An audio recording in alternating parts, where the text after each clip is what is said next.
Good evening. Peter's away tonight.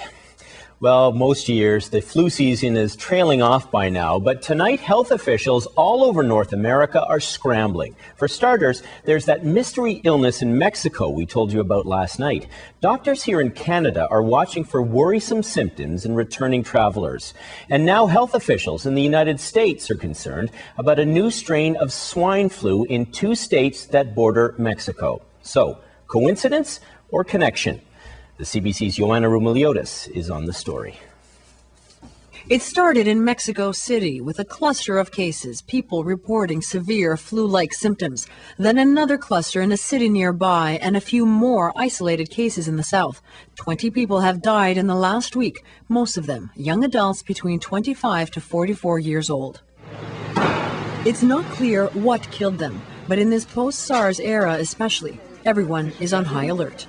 We absolutely have to remain vigilant in the country around the situation in Mexico and globally.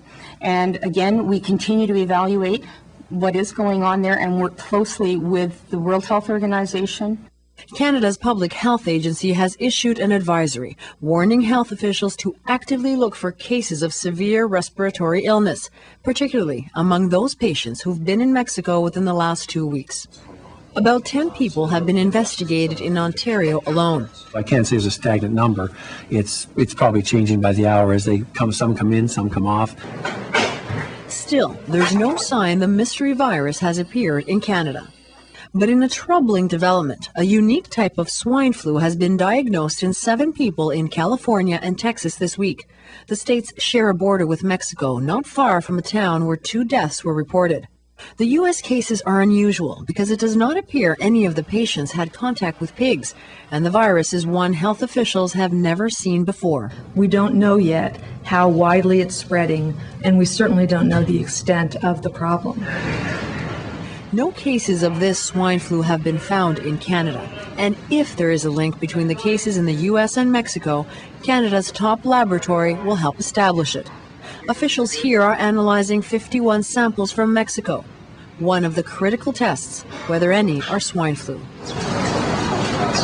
If they are, it could signal the emergence of a new pandemic virus. We could be technically seeing the tip of an iceberg, and there could be a lot more cases.